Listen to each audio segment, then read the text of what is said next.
कह रहा है विशिष्ट एवं मोलर चालकता में अंतर स्पष्ट कीजिए। तो हम यहाँ लिखेंगे, सबसे पहले लिखेंगे विशिष्ट चालकता। विशिष्ट चालकता,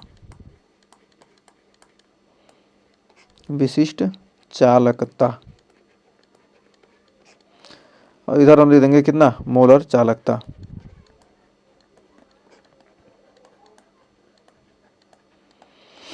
विशिष्ट चालकता और मोलर चालकता में क्या पूछ रहा, अंतर पूछ रहा है। सांद्रता कम करने पर विशिष्ट चालकता क्या होती है, कम हो जाती है। सांद्रता कम करने पर विशिष्ट चालकता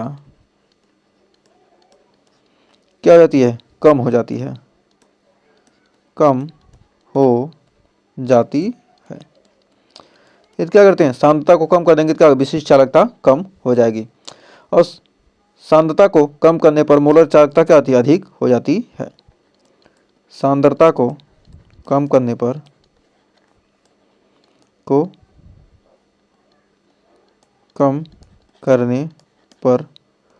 मोलर चालकता अधिक हो जाती है,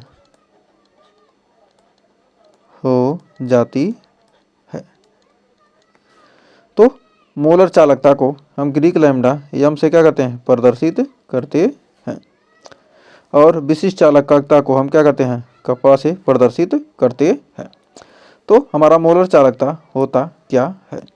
तो मोलर चालकता की हम परिभाषा लिख सकते हैं कि 1 ग्राम मोल वैद्युत अपघट्य को 1 ग्राम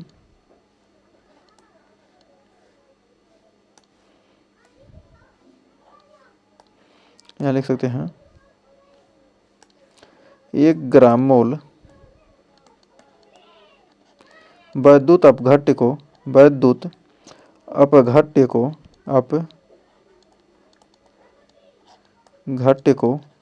1 ग्राम मोल वैद्युत अपघट्य को विलयन में मिलाने पर विलयन में मिलाने पर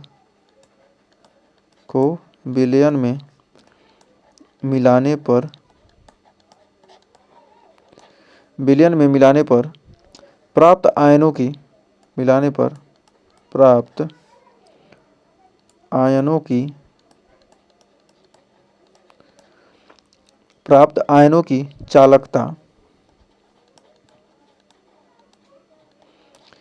की चालकता मोलर चालकता कहलाती है। मोलर चालकता कहलाती है।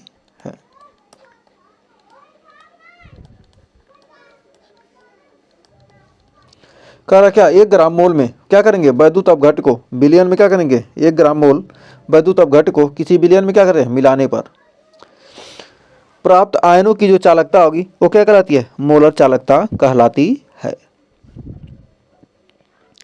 तो हमें उम्मीद है यहाँ तक आपको कोई डाउट नहीं होगा। तो बढ़ते हैं आगे। तो कह रहा इलेक्ट्रोड विभव किसे कहते हैं, इसका मान किन किन कारकों पर निर्भर करता है। तो एक छोटा सा आपके लिए क्वेश्चन है, इसका कमेंट में आंसर दीजिएगा। ग्रीक लैम्डा यम सी बराबर गुणे 1000 बटे सी में ए बी सी डी। यहाँ पर हमारा प्रश्नवाचक चिन्ह की जगह पर क्या होगा, जी होगा, आर होगा, रो होगा या कप्पा होगा। तो क्या होगा यहाँ पर आपको क्या करना है, आंसर इसका कमेंट में बताना है। तो अगला क्वेश्चन कर रहा है इलेक्ट्रोड विभव किसे कहते हैं और इसका मान किन किन कारकों पर निर्भर करता है। तो इलेक्ट्रोड विभव किसे कहते हैं, किन किन कारकों पर निर्भर करता है।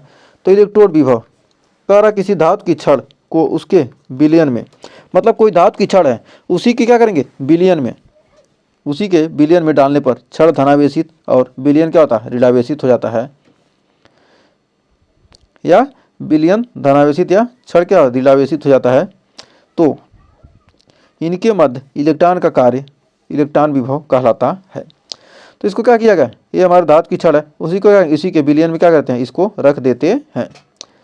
तो क्या किया, उनके मध्य क्या होगा, इलेक्ट्रॉन का कार्य क्या कहलाता है, इलेक्ट्रोड विभव कहलाता है। तो हमारा Cu से क्या होगा, इलेक्ट्रॉन, 2 इलेक्ट्रॉन क्या हो जाएगा, निकल जाएगा, तो हमारा क्या बनेगा, Cu डबल प्लस बना लेगा। तो कह रहा किसी धातु की छड़ को उसके विलयन में डालने पर, हमारा क्या, ये धातु की क्या छड़ है, उसको क्या किया हमने, उसी के विलयन में डालने पर छड़ क्या होता है, धनावेशित हो जाता है। विलयन में डालने पर छड़ क्या होगा, धनावेशित होगा या ऋणावेशित हो जाता है। और विलयन क्या आया तो क्या होगा, धनावेशित हो जाएगा या ऋणावेशित हो जाता है। तो इनके मध्य इलेक्ट्रॉन का कार्य, इनके मध्य क्या होगा, इन दोनों के मध्य क्या होगा, इलेक्ट्रॉन का कार्य, इलेक्ट्रॉन द्वारा क्या कुछ कार्य किया जाएगा, कार्य इलेक्ट्रोड विभव कहलाता है। तो उम्मीद है यहाँ तक आपको कोई डाउट नहीं होगा। अब कह रहा इलेक्ट्रोड विभव का मान किन किन कारकों पर निर्भर करता है। अब आइए इसका देखते हैं। इलेक्ट्रोड विभव निम्नलिखित कारकों पर निर्भर करता है। ये तो हमारा क्वेश्चन लिख दिया, एक सेकंड। इलेक्ट्रोड विभव हमारा क्या होता है, निम्न कारकों पर निर्भर करता है। तो हमारा क्या है, ये हमारा उत्तर है। उसी का इलेक्ट्रोड विभव क्या होता है, निम्नलिखित कारकों पर निर्भर करता है। जैसे धातु चालक की प्रकृति एवं आयनों पर, मतलब धातु चालक की प्रकृति कैसी है, उसका आयन कैसा है। फिर कह रहा विलयन के ताप पर, मतलब विलयन का टेम्परेचर कैसा है, उस पर निर्भर करती है। फिर कह रहा विलयन की मोलरता और सांद्रता पर, कि विलयन की मोलरता कैसी है और सांद्रता कितनी है। और फिर कह रहा विद्युत अपघट्य की प्रकृति पर, विद्युत अपघट्य की प्रकृति कैसी है। और इलेक्ट्रोड विभव क्या दाब पर निर्भर नहीं करता है। विद्युत इलेक्ट्रोड विभव क्या होता है, दाब पर निर्भर नहीं करता है। जो मानक इलेक्ट्रोड विभव क्या होता है, 25 डिग्री सेल्सियस पर क्या होगा, हाइड्रोजन इलेक्ट्रोड विभव को क्या कहते हैं, मानक इलेक्ट्रोड विभव कहते हैं।